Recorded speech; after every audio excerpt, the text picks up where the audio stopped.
주일을 마치고 또 세상 속에서도 변함없이 성도로 살아가며 하나님께 영광을 돌리고 또 모든 사람들에게 정말 하나님의 그 영광을 드러내기를 소망하는 저희들이 이 하루도 먼저 함께 모여 예배드리며 하나님 앞에 정말 말씀을 듣고 그 말씀에 따라 기도드리며 하루를 시작하고자 합니다.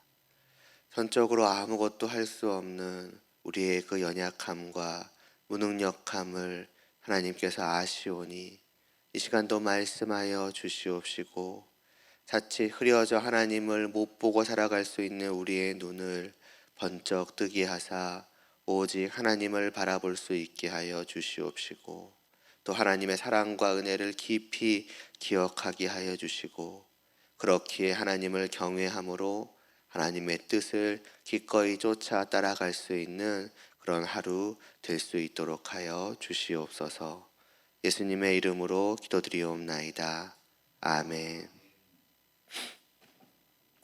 오늘 보실 말씀은 사도행전 2장 36절에서부터 42절까지입니다. 사도행전 2장 36절에서부터 42절까지 함께 봉독하시겠습니다. 그런즉 이스라엘 온 집은 확실히 알지니 너희가 십자가에 못 박은 이 예수를 하나님이 주와 그리스도가 되게 하셨느니라 하니라.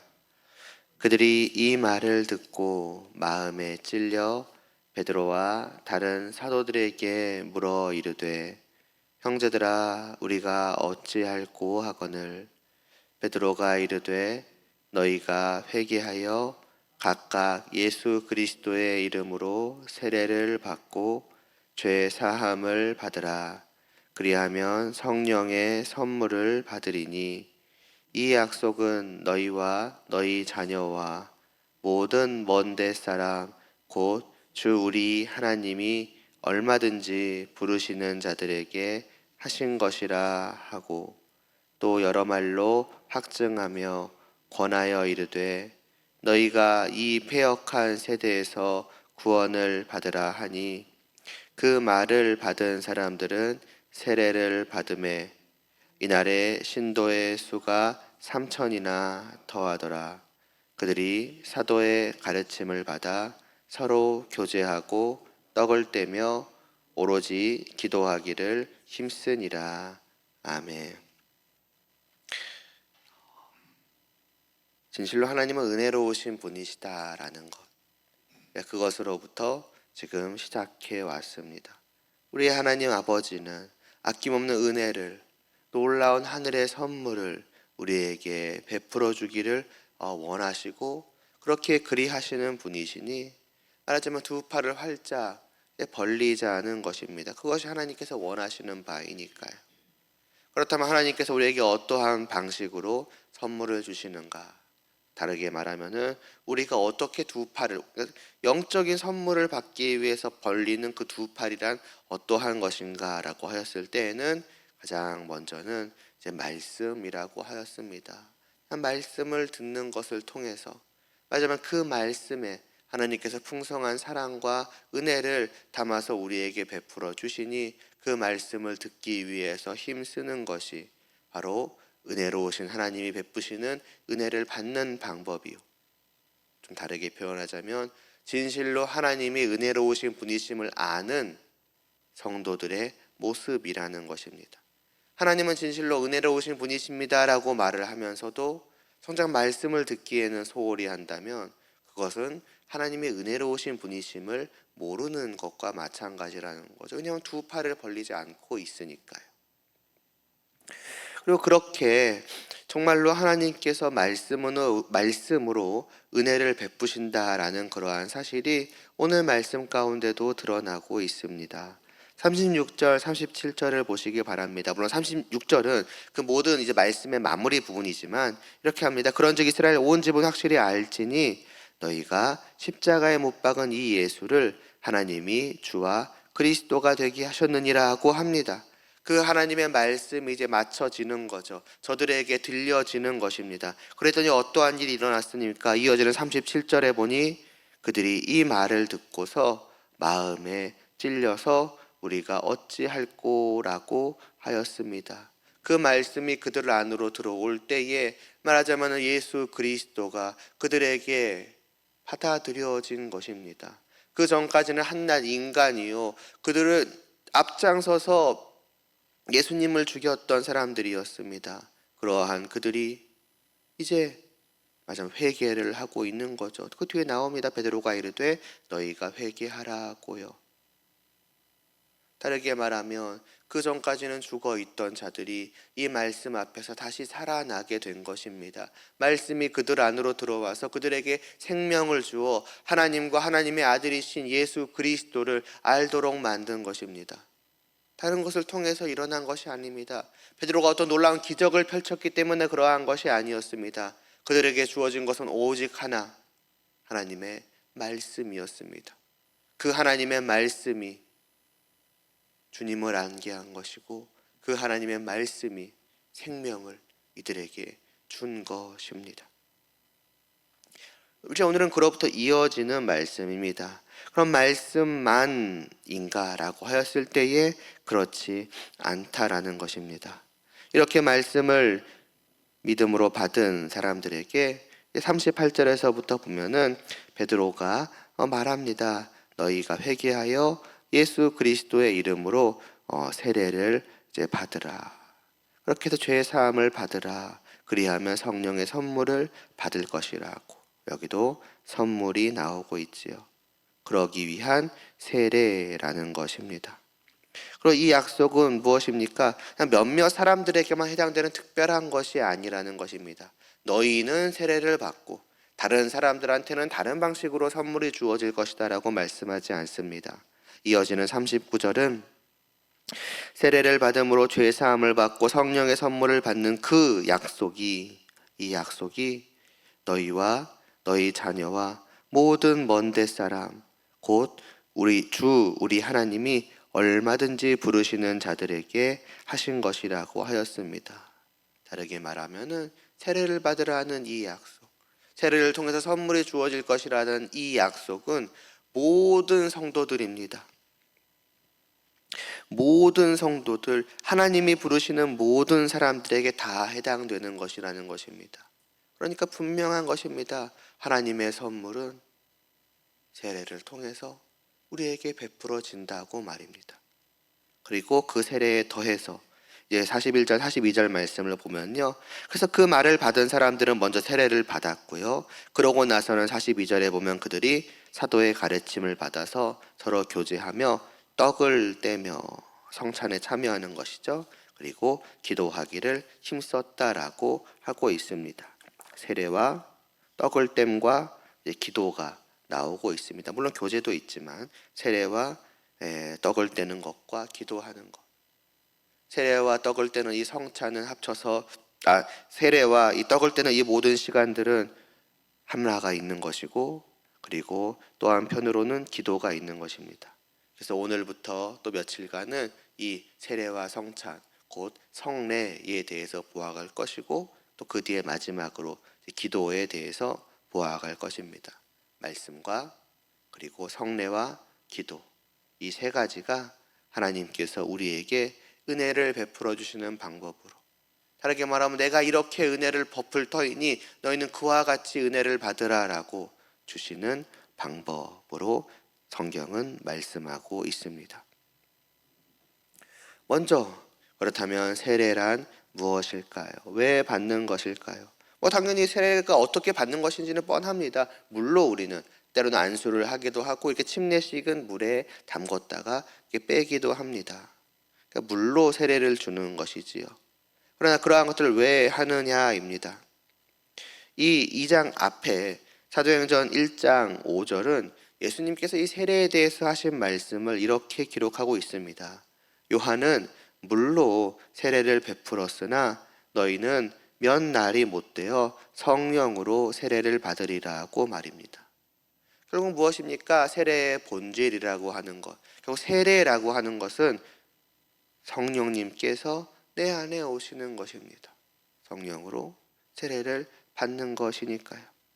그런데 그러한 사람들에게 또한 마태복음 28장에서는 주님이 말씀하시기를 너희는 가서 모든 민족을 제자로 삼아 아버지와 아들과 성령의 이름으로 세례를 베풀라 하고, 이거 이제 물로 주는 세례를 의미하는 것이겠죠.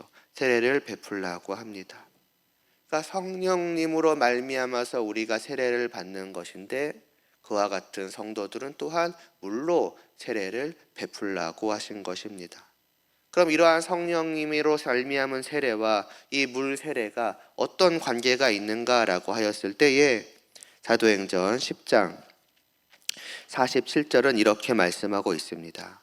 이에 베드로가 이르되 이 사람들이 우리와 같이 성령을 받았으니 누가 능히 물로 세례를 베풀물 금할 것이냐고 말입니다. 결국 성령님으로 세례를 받은 그 사람들에게 물로 세례가 베풀어진다라는 것입니다. 다르게 말하면 물 세례, 우리가 여기서 하는 그 물 세례라고 하는 것은 성령님께서 내 안에 오셨다라는 것에 대한 일종의 겉으로 드러나는 이제 표시라는 것입니다. 다르게 말하면 나는 진실로 성령님으로 세례를 받았습니다라고 하는 그 증거요, 그 표시로서 우리는 물로 세례를 베푼다라는 것입니다. 그렇다면 이러한 세례는 무엇을 의미하는 것일까요? 사도행전 22장에서 이렇게 말씀합니다. 이제는 왜 주저하느냐? 일어나 주의 이름을 불러 세례를 받고 너의 죄를 씻으라고 말입니다. 세례를 받는다는 것은 깨끗하게 씻겨지는 것을 의미합니다. 이것은 세례라는 단어 자체가 그것을 보여주고 있습니다. 그러한 한자는 씻음입니다. 씻는 것입니다. 그런데 무엇을 씻는 것이겠습니까? 당연히 우리가 씻어야 할 것은 하나입니다. 우리의 죄를 씻어야 합니다. 말씀을 들음으로 말미암아서 성도 아니었던 자들에게 아마도 가장 먼저 찾아올 것은 자기의 죄에 대한 뼈아픈 고통일 것입니다. 내가 진실로 더러운 자였구나. 내가 진실로 죄악된 자였구나. 그렇기 때문에 나는 결단코 하나님 앞으로 나아갈 수 없으며 영원한 지옥으로 떨어질 수밖에 없구나. 그 뼈 아프다는 표현으로도 닿을 수 없는 고통과 괴로움과 슬픔이, 그렇기 때문에 찾아오는 죄에 대한 회개가 물밀듯이 내게 밀려들 것입니다. 그러니 그러한 사람들이 바라는 것은 오직 하나입니다. 나의 죄가 깨끗하게 씻김을 받기를 원하는 것이죠. 내 죄가 사하여졌으면 좋겠다는 것입니다. 그래서 하나님께 나를 받아주시면 좋겠다는 것입니다. 그리고 우리에게 말씀을 통해 이 모든 사실을 깨달아 알게 하신 하나님께서는 정말로 내가 깨달아 알게 된 나의 그 모든 더러움을 깨끗하게 씻어 주시는 것입니다. 그게 세례인 것이죠. 근데 이러한 세례는, 이 죄의 씻음은 물로 되어지지 당연히 않을 것입니다. 육신의 더러움이야 물과 비누가 있으면 씻을 수 있다고 하지만 내 안의 죄악의 더러움은 그러한 것으로 씻을 정도로 가벼운 것이 아닙니다. 그렇기 때문에 이 세례는 오직 누구로 말미암아서만이 가능하는가? 성령님으로 말미암아서만이 가능한 것입니다. 성령님께서 내 안에 오심으로써 비로소 우리는 모든 죄를 씻을 수가 있는 것입니다. 왜요? 성령님께서 이 죄를 씻을 수 있는, 아이들한테는 제가 좀 비누와 같다라고 표현을 합니다. 씻을 수 있는 유일한 세정제를 들고 오시기 때문입니다. 바로 예수 그리스도의 피죠. 그 주님의 피로 우리의 모든 죄를 하나도 남김없이 완전히 깨끗하게 씻어 주시는 것입니다. 그러니 모든 성도는 곧 성령님으로 세례를 받은 사람들이라고 표현을 해도 크게 틀리지가 않을 것입니다. 그게 성도입니다. 그렇기 때문에 성도는 이제 기쁜 마음으로 하나님 앞에 나아갈 수 있게 되는 것입니다. 그렇기 때문에 환호하며 찬양하는 것입니다. 나의 죄가 사하여 졌노라고, 내 모든 죄가 깨끗이 씻겨졌노라고, 하나님께서 나를 그와 같이 씻으셨노라고, 주님이 그 피로 나를 씻으셨노라고, 성령님께서 내 안에 오심으로써, 성령님께서 내게 세례를 베풀어 주심으로써 내게 그 놀라운 일들이 일어났노라고, 그 믿음의 눈으로 마치 자기의 몸이 정말로 깨끗하게 된 것을 보는 것처럼 그 죄의 사함을 느끼며 기뻐 뛰며 하나님 앞으로 달려가게 되는 것입니다. 그러나 그 성령님이 내 안에 오심은 우리 눈에 보이지가 않지요. 그렇기 때문에 이 자리에서 물로 세례를 베푸는 것입니다. 물로 세례를 베푸는 것은 눈으로 보고 몸으로 경험케 하는 것입니다. 이와 같이 너희의 죄가 씻어졌다라고 하는 것입니다. 성령님께서 너의 안에 오셔서 이와 같이 너의 모든 죄를 씻으신 것을 이제 다시 한번, 물은 기본적으로 씻음을 표현하지 않습니까? 그러니까 물로 안수하는 것을 통해서 느끼라는 거죠. 확인하라는 겁니다. 너가 성도가 되었다는 것이 어떤 일이 일어난 것인지를.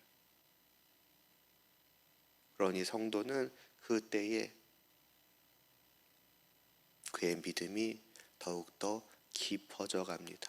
물론 믿음으로 말미암아서 성령님이 내 안에 오셔서 내 죄를 사하여 주셨다는 것을 이미 알고 있지만, 그것을 눈으로 보니, 몸으로 경험하여 확인하니 그 기쁨이 어떤 면에서는 더 와닿는 것입니다. 말하자면 직접 몸으로 느끼게 되는 것이니까요. 그러니까 그 자리에서 나에게 이런 놀라운 일이 일어났구나, 하나님께서 이런 나를 깨끗하게 정말로 씻어주신 것이구나라고 확인하게 되는 것이고, 그래서 더 마음속에 하나님을 향한 사랑이 깊어져 가게 되는 것입니다. 그러니까 물로 세례를 받았다고 해서 그가 구원을 받은 것은 아닙니다.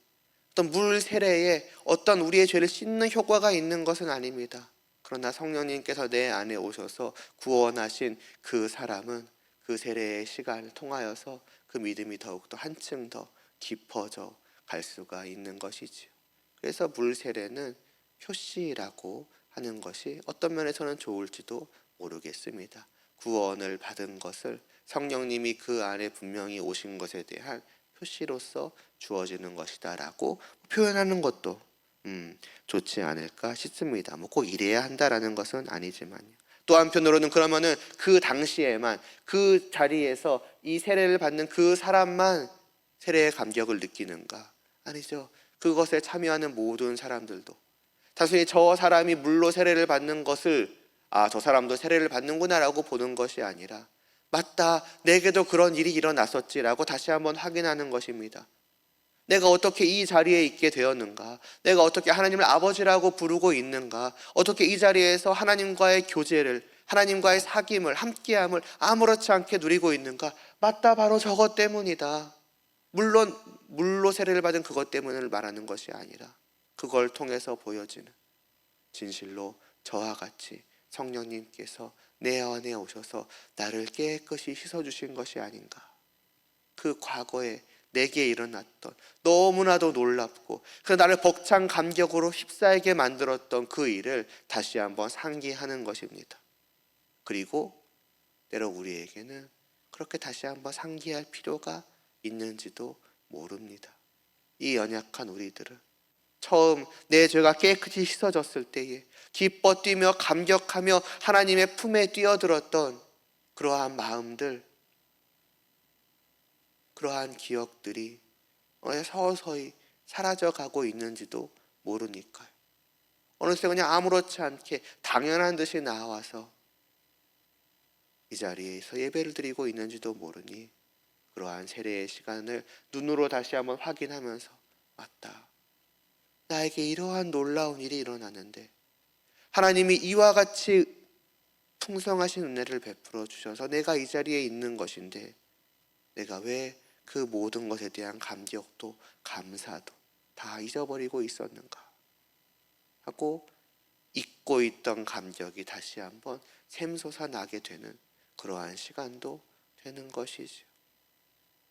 그러므로 우리는 그러한 세례의 자리에 참여하는 것이 좋고, 그 세례의 자리에 참여했을 때도 사실 남을 보고 있는 것이 아니라 저 사람이 하는데 왜 내가 참여해서 이러고 있는가가 아니라 그의 세례받음을 통해 내 세례받음을 다시 한번 확인해 보는 그러한 시간을 가지는 것이 참으로 좋지 않을까 싶습니다.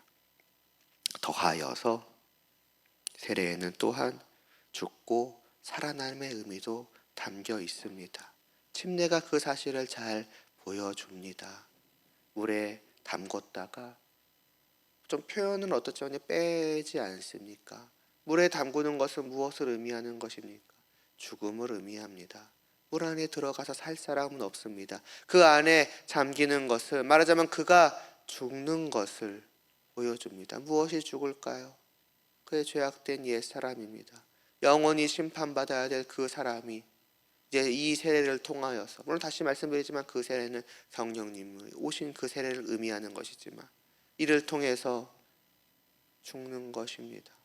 성도는 그 침례의 시간을 통하여서 그것을 확인하는 것입니다. 그런데 그것은 꼭 침례일 필요는 없습니다. 거기에 담긴 의미를 분명히 알고 있다면 침례를 행하든 안수를 행하든 어느 쪽이든 상관이 없다는 것입니다. 그러니까 둘 다에는 각각의 의미가 있는 것이며 그 모든 것이 세례 안에 담겨 있다고 보시면 되는 것이죠.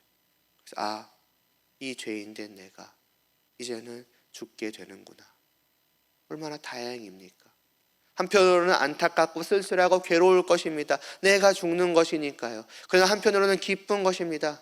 죄인된 내가 죽어 없어지는 것이니까요. 그러나 죽음으로 끝나서는 안 되지 않습니까? 말하자면 심판으로 끝난다면 그것은 절망일 것입니다. 그러나 하나님께서 우리를 죽이심은 심판하기 위해서 죽이시는 것이 아닙니다. 다시 살리시기 위해서 죽이시는 것입니다. 그래서 담궜던 그를 다시 끄집어내는 것이지요. 다시 살아났음을 의미하는 것입니다. 너는 죽은 채로 있는 것이 아니라 성령의 세례로 말미암아서 다시 살아났노라고. 너의 안에는 옛 그 죄악된 생명만 있는 것이 아니라 새로운 생명이 주어졌노라고. 너는 내 안에서 새 생명을 얻었노라고. 다시 태어났노라고. 그래서 주님께서 말씀하지 않으셨습니까? 거듭나야 되노라고. 성령님으로 말미암아서 그 일이 일어난다는 것입니다. 그것을 세례 가운데에 성도는 또한 눈으로, 몸으로 경험하고 확인하는 것입니다. 하나님께서 나를 다시 살리셨구나. 영원히 죽어야 될 나인데, 영원히 심판받아야 할 나인데 이런 내가 뭐라고 은혜를 베푸사 다시 살리셨단 말인가? 새 사람으로 만드셨단 말인가? 그냥 새 사람도 성격이 변하는 정도가 아니라 말 그대로 새 생명을 주신 새 사람으로 다시 살리셨단 말인가? 그것도 마찬가지로 깊은 감격에 담겨 있는 것 아니겠습니까? 그러면서 한층 더 마음을 먹게 되겠지요. 이렇게 내가 다시 태어났다면은 내가 예전과 같이 살 수 없지 않겠는가? 옛 사람으로 살 수 없지 않겠는가? 새 사람으로 살아가야 하지 않겠는가? 하나님의 자녀로 백성으로서 그 생명을 주신 하나님을 바라보며 살아가야지라는 다시 한번 그 마음을 되새기고 말하자면 이 자리에서 내려가게 되는 것이죠. 그걸 바라보는 모든 사람들도 우리도 결국 마찬가지인 것입니다. 맞다. 우리가 다 이와 같이 죽었다가 다시 살아났으니 다시 한번 이 시간을 통해서 그 마음과 그 감격과 그 의지를 되살리고 되새기고 세상 속으로 나아가 하나님의 자녀로서 살아가야겠다. 하지만 그것이 하나님께 선물을 받은 사람들이 자기가 얼마나 큰 선물을 받았는지를 알고 감격해하며 갖게 되는 마음 아니겠습니까? 유치하게 표현하자면 이렇게나 큰 선물을 주시니 하나님 감사합니다. 늘 하나님께 감사하며 살래요. 하나님을 사랑할래요. 아빠한테 효도할래요. 놀라운 선물을 받은 아이들이 부모님께 보이는 그러한 모습을 세례의 시간을 통해서 우리는 보이게 되는 것입니다.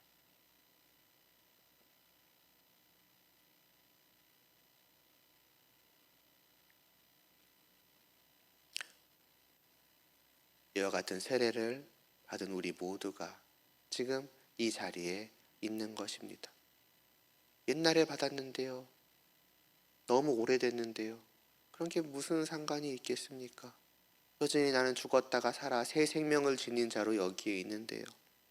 여전히 나는 모든 죄가 깨끗이 씻음을 받은 자로서 하나님이 나를 그와 같이 거룩한 자로 보시고 받아주시기에 이 자리에 있는데요. 오늘 하루도 하나님은 나의 아버지로서 나를 더러운 자로 보시는 것이 아니라 내가 너의 죄를 다 씻었는데 너가 왜 더럽냐고, 너는 거룩하고 흠없는 나의 자녀라고 말씀하시면서 늘 나와 함께 하실 것인데요. 그렇다면 그러한 세례를 받은 우리는 이 하루도 어떻게 살아가야 하겠습니까?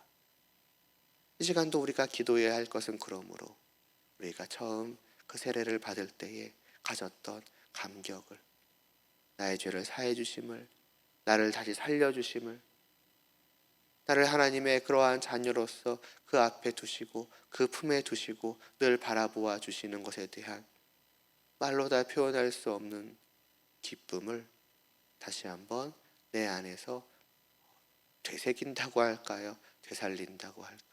그러한 마음들이 다시 한번 나를 덮을 수 있게 하여 주시옵소서라고. 그래서 이 하루를 살아감에도 그 세례를 받은 자에 합당한 정말 성도다운 마음을 가지고 살아갈 수 있도록, 하나님을 위하여 살아갈 수 있도록, 하나님을 사랑하며 살아갈 수 있도록, 하나님을 섬기며 살아갈 수 있도록 시간 기도하실 수 있게 되기를 바랍니다.